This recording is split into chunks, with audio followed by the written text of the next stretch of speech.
When I was a kid, my grandparents, who lived in the Black Hills of South Dakota, by Mount Rushmore, they took me to this little town up in the hills called Hot Springs.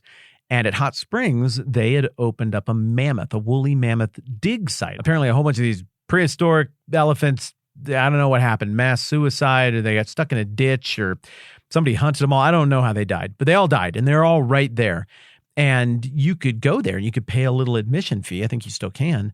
And you could just walk in and stay behind the railing and you could just watch all of these real live experts digging right there and just see them excavating these dead behemoths from millennia ago. And it's the coolest thing I ever saw.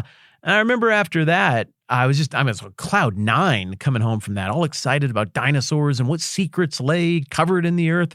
And then I went home and we got like a weekly reader or something in class that week. And it was about some discovery in the desert in the Middle East. And I was like, this is what I need to be this is the job that I want. I want to be an archaeologist. I want to dig things up. Never happened. I'm at peace with that, but I have never lost my obsession with that idea of secrets that have been gone forever, forgotten to humanity, being pulled back out of the dirt, uncovered from the sands of time, and that lost knowledge given back to us with concrete proof, whereby the person who wanted to preserve that knowledge back in the day with their own hands cut out a message that would be sent forward in time to whoever would see it next. And in this case, it's us. That's just rad. And yesterday we were talking about how we know anything at all about Persia and Esther. Where do we even start with an idea like knowledge? I'm making the quote unquote signs with my fingers. When it comes to something this old, how can you know, quote unquote sign again, anything? Well, we talked yesterday about one way of knowing is by looking at what people wrote down back then. And we actually have a few very old histories of roughly this era that the book of Esther is held out as having happened during. And we can read those guys and we can composite together a sense of what was going on. We talked about Theseus, we talked about Xenophon, and we talked about the granddaddy of them all, the father of history, Herodotus of Halicarnassus yesterday. Those guys are going to come up a lot over the course of our conversations about the book of Esther. But there's also stuff that somebody was digging in the desert with the shovel and there was a clinking sound and they called everybody over and they pulled it out of the ground, and secrets that were long, long lost to humanity were rediscovered. And now even you could go to, say, the British Museum and just look at this artifact for yourself and see physical, tangible proof of certain facts that were preserved by the Persians and handed down through the ages to us. Isn't that cool? I mean, it's not just the resuscitation of the knowledge. It's not just the physical, hard proof, but it's also that the characters who we're reading about in these stories, they saw these inscriptions.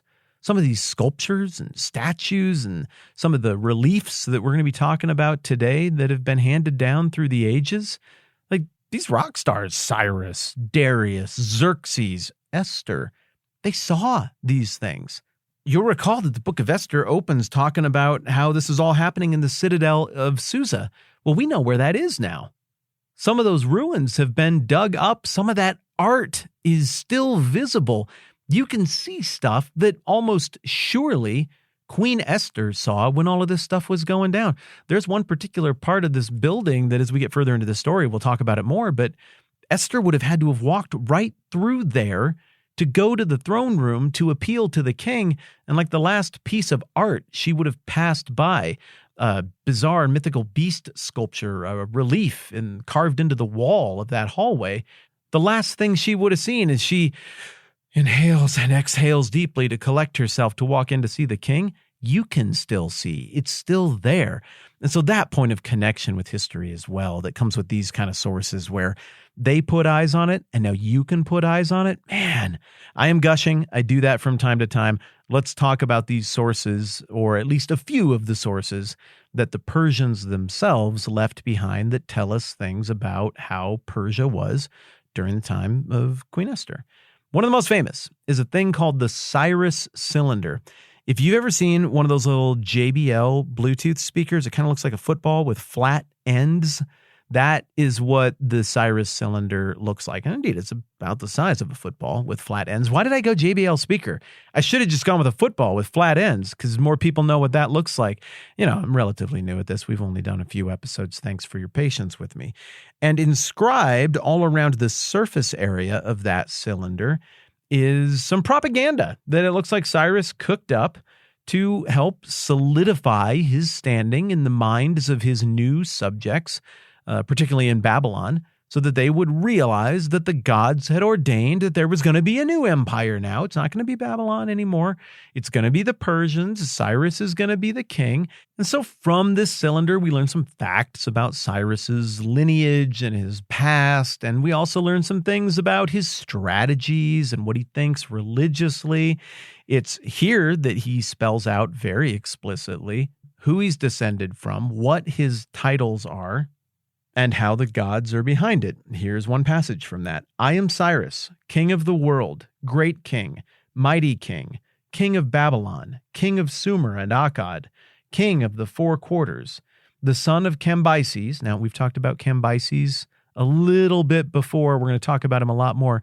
Cyrus's father and son were both named Cambyses. Just, helpful detail. Tuck that one away. The son of Cambyses, great king, king of Anshan, or Ansan, it says here. Grandson of Cyrus. So Cyrus the Great, the one who founded the Persian Empire, is actually Cyrus the Second. We just don't say that very often because he's Cyrus the Great. And the Great sounds way better than the Second. Grandson of Cyrus, great king, king of Anshan, descendant of Tespes. I never know quite how to say that. Teisps. Great king, king of Anshan. So what Cyrus has given us here is a look back into Persian history to back when they were more of a little regional tribe before they partnered up with the Medes and conquered the Babylonians, and then before the Medes kind of faded out and the Persians became the big winners of all of this. It goes on to say, this is an eternal line of kingship, whose rule Bel and Nabu love, whose kingship they desire for their heart's pleasure. When I entered Babylon in a peaceful manner, I took up my lordly abode in the royal palace amidst rejoicing and happiness. Marduk, the great lord, this is the patron deity of the Babylonians, established as his fate for me a magnanimous heart of one who loves Babylon, and I daily attend to his worship. Think about how much we just learned there from Cyrus himself. We're talking about a guy who was alive 2,500 years ago, and we're hearing directly from him. I think that is so cool. And come on, you're smart. You can read between the lines there and figure out what he's trying to accomplish. He no doubt made a bunch of copies of this Cyrus cylinder. It's why it was football size. It's the kind of thing that you can hand out. It's like a business card or a pamphlet. And so he's given things out probably to noble people in Babylon who are kind of on the fence. Like, do we need to revolt against you and reestablish Babylon? Or is this kind of a continuation of what we were doing before? How is this all going to play out? Are you going to cancel our religion and take us into captivity like we used to do to people? What can we expect?